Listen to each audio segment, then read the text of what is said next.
the overriding feeling I have when you play, Sarah, if I can be very honest, first of all, you play beautifully and sensitively, elegantly. You play the instrument well. All those are good things. And then, of course, the next word in the sentence is but. And it's not a big thing.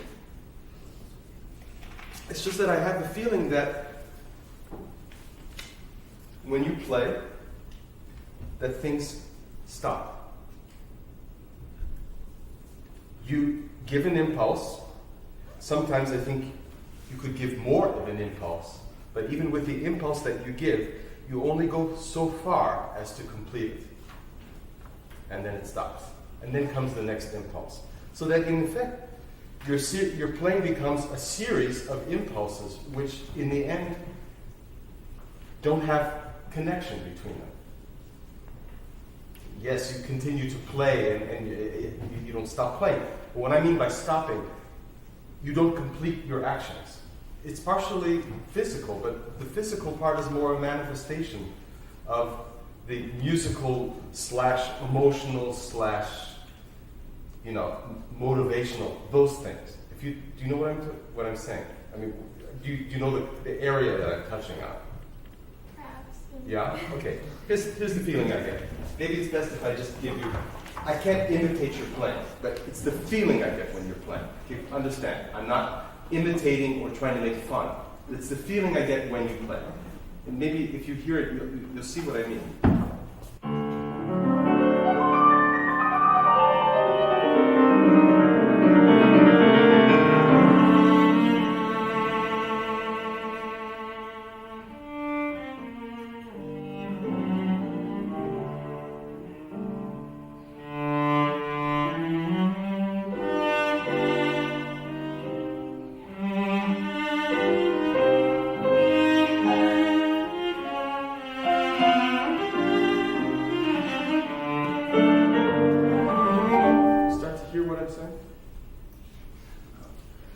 Actions go this far, but then you don't complete them. You don't go to the end of them and then allow them to connect into the next. Okay? Now, it's not a question of sustaining the sound all the time. It's not a question of not releasing ever, but it's a question of, in the thought process, of allowing your impulses to go to their end so that they create the next impulse for the next note, for the next string crossing, for the next phrase, for the next gesture. Because otherwise what happens is there's an investment of energy. When I'm speaking musically speaking, but of course that's all manifested physically. There's an investment of energy, it goes that far, and then it goes down. So in a sense, there isn't an opportunity for all of these gestures, all of these actions, all these musical thoughts to form a greater whole, to build, to become something larger. And please understand, I'm not talking about playing with a bigger tone or anything like that. That may result in some spots that you will need to produce more power to convey that idea at that point because there's been a greater build up to it. It could be. And I'm certain that you're capable of it. It's not a question of, that you can or you can't. It's a question of what you may be motivated to do. But that's the feeling I get when I imitate. Obviously, you're playing much better than that, but I'm just trying to give you an idea of all the points, if you saw what I was getting at, where things should probably build and connect and spur the next gesture on, you tend to let it drop. So that you have to re-establish an impulse to go on. But what's happened at that point is you've gone this far, now it's stopped, you start again. If there was some kind of connection and a way to actually build these things, by the time you get to the end of the third phrase, maybe we've actually felt that whole journey up to that point. So now we're emotionally taken to a different place as a listener. But it's not you have to do it for us. I mean, obviously you do it for the music. But I think it's there. That's the kind of thing I mean. I'm not sure if this is resonating somewhere or not. It is. Okay. So that's what I'd like to do. Just as a general picture, that's what I felt in both movements. Okay. And if I could say one other thing. You're already on stage. Being on stage is already taking a risk. Go all the way with it. Okay? Take the chances. And when I say take chances, I'm not talking about playing what you should play here up on the C string. I'm talking about emotional. Let it go. What you can do, which is admirable and considerable, let it out. Let it out. You'll be happier, we'll be happier. And I think it just increases the general enjoyment. As scary as that may seem, it is scary. It's scary to be on stage. But let it out, let it go. Let it go. Okay? At least as an aim. Okay? And I'm sure you can do it. Okay? So let's start from the beginning. Let's hear it.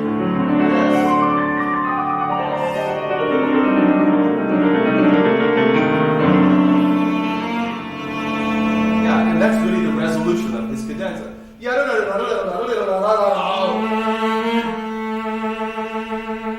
And then there's a transition. Then it becomes the cello phrase. But really, there's an overlap there. Your entrance is really a way to finish. It's like orchestra tutti for a moment. And then the next solo is in the cello voice. Okay, just the very, very end. Just the end.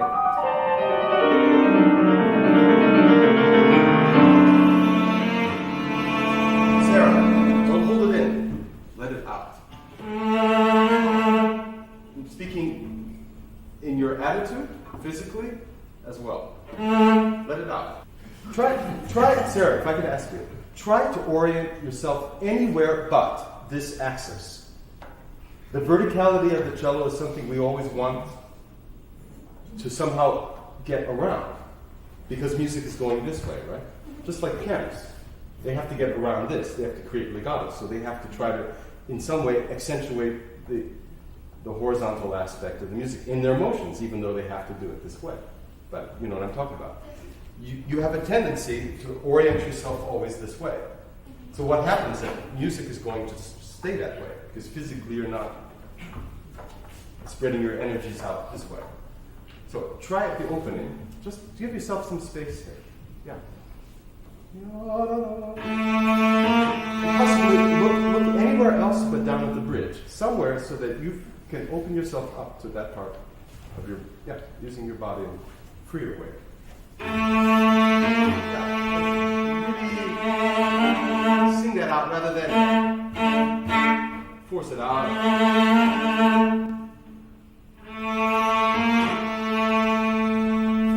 Just make a suggestion. You want more breadth and width in the sound. Try to aim more for the inside of your fingers, so that you can play in the fleshier part of your fingers here. Here. Not always, but you have a tendency to play here and not there, you know? And that is really where you're going to get the warmth of sound here and here. When you want a more direct or more centered or more focused sound, you can play towards the fingertip. But actually, this part of the finger can be very useful to play on too, just as this is. But why not all of it, you know? With full hair. It doesn't have to be with pressure. You don't have to press the bow. Just establish the weight. Try that with full hair. Yeah, if you bend your thumb a little bit more, you'll have more right. Believe me, when you get to my point, you think about using more hair.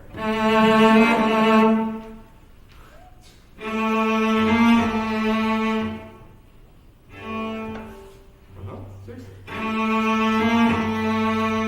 And so one other little detail. Rather than perhaps approaching it like this, maybe sing out the attack. Let's sing.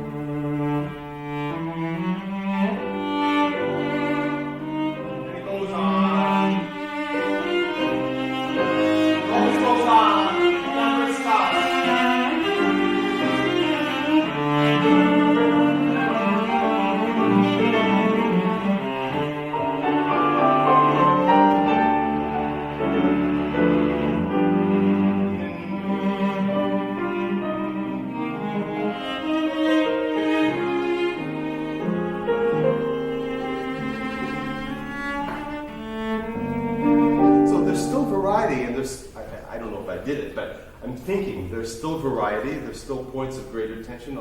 But in order to achieve that, you don't actually have to stop and then go on to the next. You can make a transition always. Do you know what I mean? Okay. So, if I could ask you once again, at the very, very end of the cadenza and then going on and then. Okay?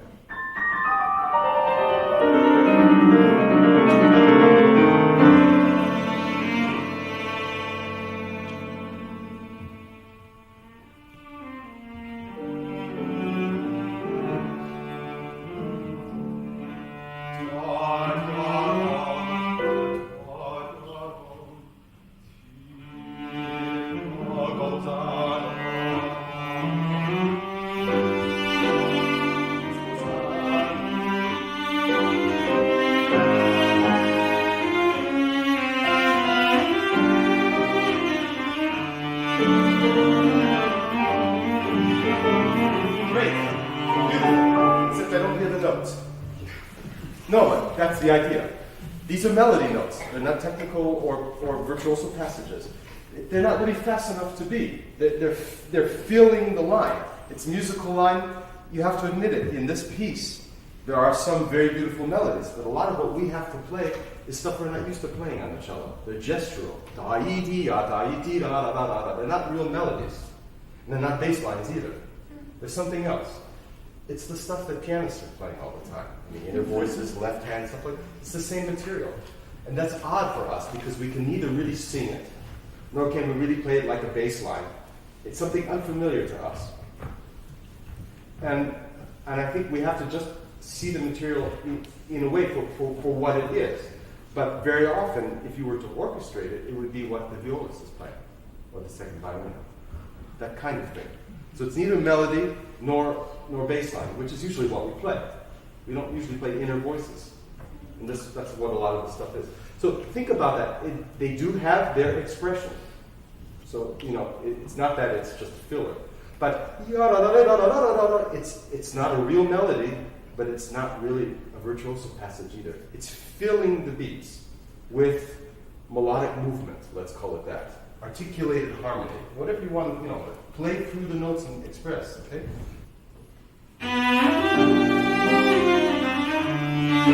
Sarah. Yeah, good. The high note, and then sustain the line through. It doesn't stop just because you leave the high note. Okay?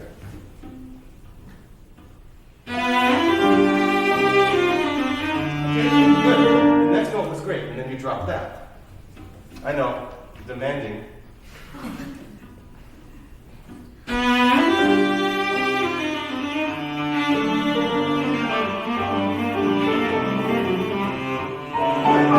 One other thing, think about as you go down, it becomes harder to hear the notes, just for the listener to pick up. So give us time.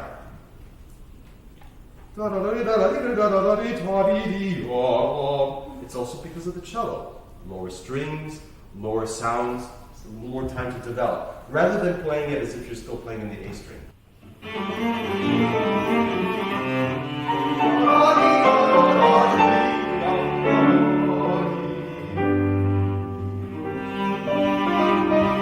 Okay, but what happens on those G's? Something's happening. He plays something, you can react to that. Can you play it right there?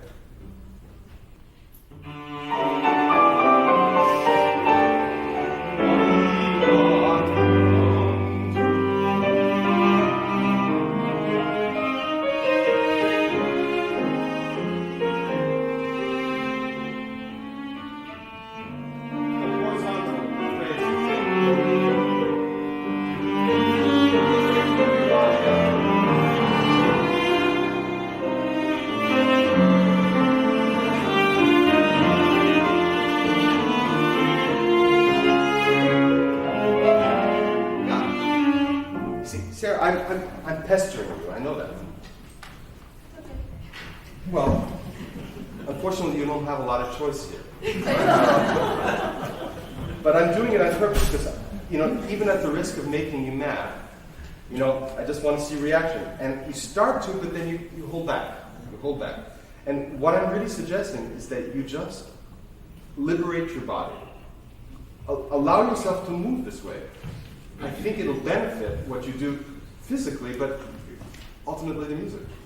Because if you say, again, it's not to make fun, okay? But just the feeling that I get,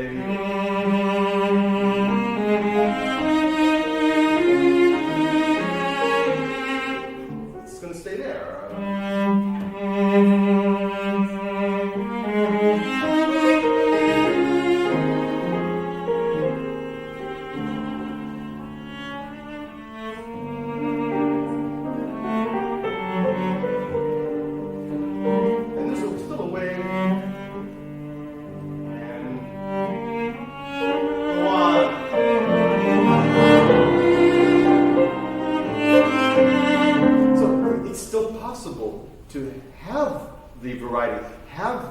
The ups and the downs in the line, but not just,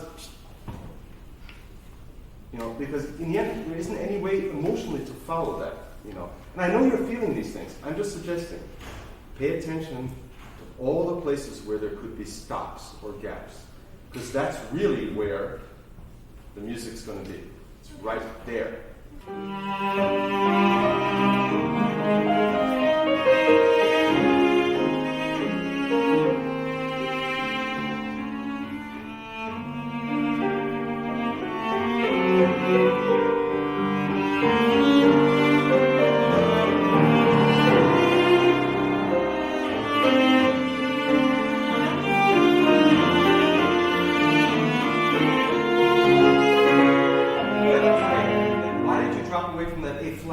Climactic note of the phrase and da. Now what? Now what do? Da, da, da. It's not a response to the high A flat anymore. Da da.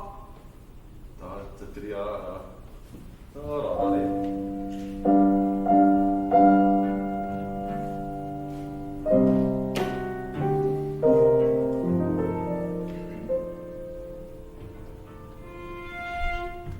Okay, here's my question, Sarah. What's happening? Anywhere here? When he's got it, you got it? No. No. It's probably suspended. So, my question is, why do you do this? I exaggerate, but you did it a little bit. Well, we're asking how Sorry? to phrase this passage. I sang it, and that's how I sang it, so. You would sing it that way? Without thinking, just doing naturally. Well, my point is that if the music is suspended here, it's just floating somewhere. Maybe the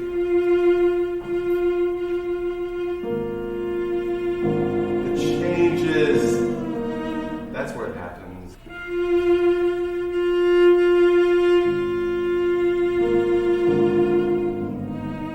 That's where the resolution, because the F's aren't going anywhere. So if you inflect them highly, it gives a different character to the whole thing. That was the feeling I had. Okay. Anyway, it was a detail, but I just wondered about it, okay?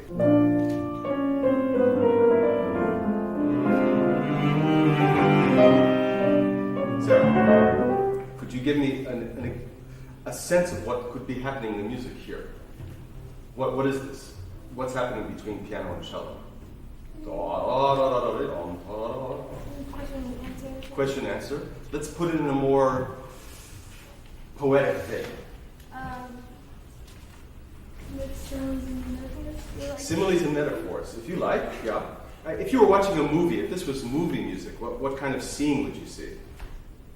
A good one. Let's call it a love scene. Okay, yeah. Okay. So,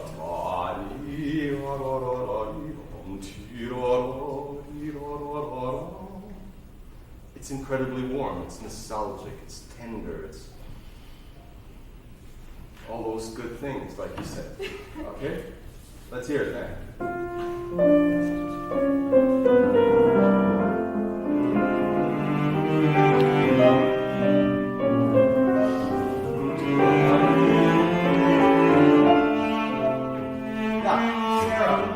Up to the A, I've loved it, and then you let me down again.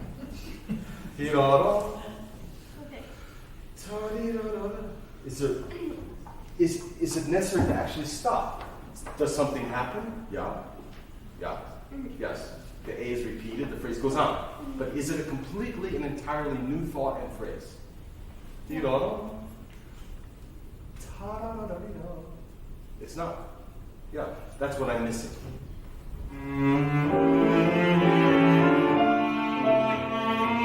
That's good.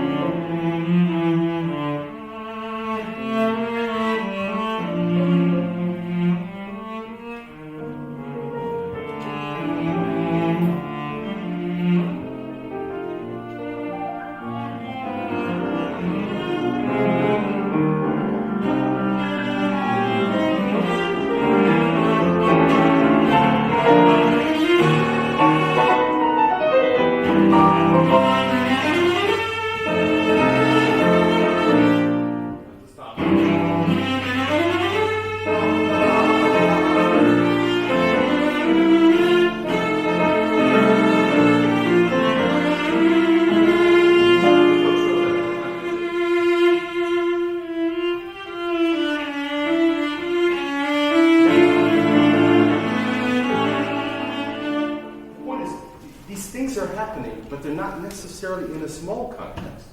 It's a big piece. It's a big expression. It's a big statement. So these things build. That's what I'm getting to. I think you're feeling the right things. I'm just trying to suggest that you need to put these in a bigger context and let all of these things build on themselves so that you can reach a higher plane. It's actually, in a way, just using the music to let it grow itself instead of holding it back.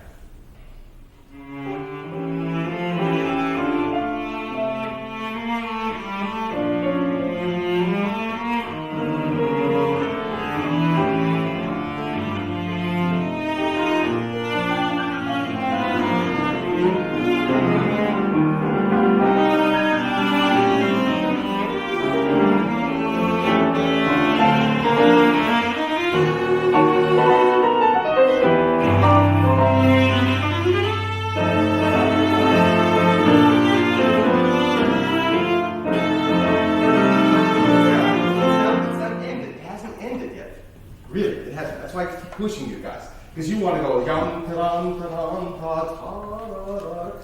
It's a great idea, but then what do you do after that? Because you're stuck with la-da-da-dee-la-da-da. And if that were the end, it would be good. But then you have to do it again. Dun ta-dum ta-dum ta-da-da-da-dee-da-da. And then you have to do this. Ta-da-dee-da. So the point is, it's over a longer span. The idea is good, but don't do it. Okay.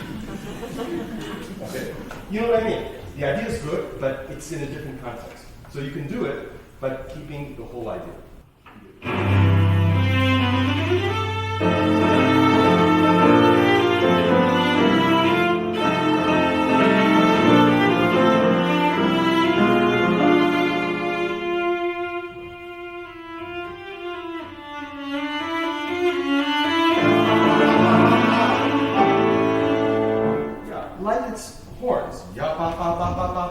Which means you have to play pretty big. Otherwise, what's the point of ya pa pa pa pa pa pa? You know, or he just goes da da da da da da. But then it sounds unimportant after all of that. A little bit on the scherzo, okay? Because otherwise we're going to run out of time. I would suggest that the character of the scherzo, it's not a mazurka, but it's some type of Polish folk dance. That's clear. And it seems to me that in this case, the upbeat is strong, and the downbeat is released. So it's not da-dum, da-da-da-da, it's the opposite. Ti-yum, da-da-da, that the downbeat goes up, but it's strong. And maybe down up. Okay. Down up. And that the character isn't just a bowing, but the bowing gives the character. Da-yum, da-da-da-da-da-da-da-yum, da-da-da-da-da-da. Di-yum, di-yum, not di-yum, di-yum, di-yum. D-yum, da-da-da, from both of you. So you should play down up too, like this one. Okay? So I would actually double the notes. Seriously.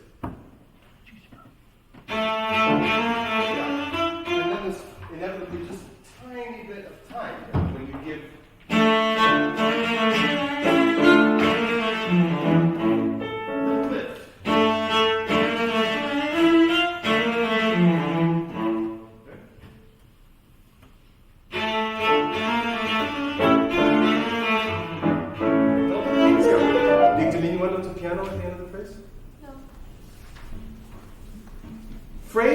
doesn't mean always making the diminuendo of the piano. Okay? You can still taper away a little bit as long as you don't lose it. Ya-da-da-da-dum-bum. You don't have to bang the end, but da-da-da-da-dum-bum is a totally different idea. Okay?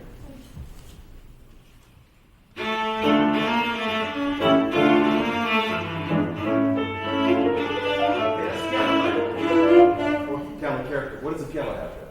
Yeah, so the character is piano, even if it's not in the cello part. It's not forte anyway. So maybe change the color. Not so determined, perhaps. Music.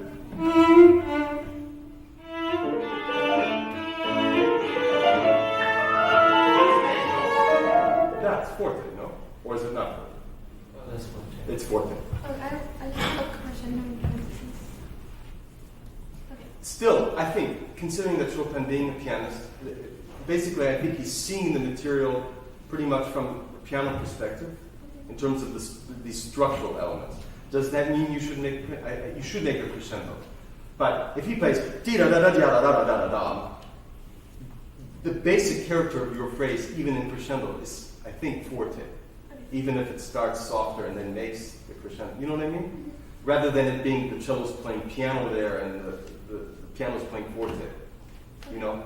For some reason, often these things don't get into the two parts, but I think if you look at the score and you see that, if you were playing all the parts, you'd probably, you know, do a dynamic that would somehow work with, you know, the other thing. Could I hear just a little bit of the middle section? Romanticism in the most unabashed way. Open and generous. Doesn't have to be loud, but generous. Okay?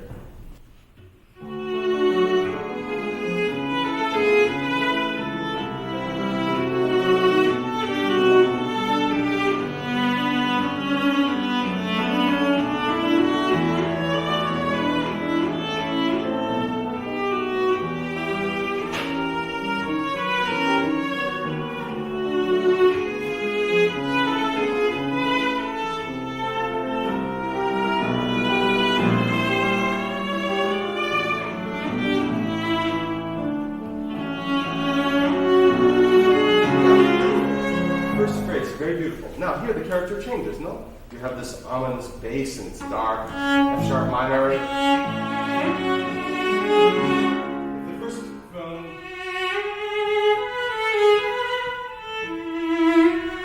if it's that kind of sonority, you did something like that. So maybe now, maybe more, you know, like serioso. You know, more penetrating, deeper.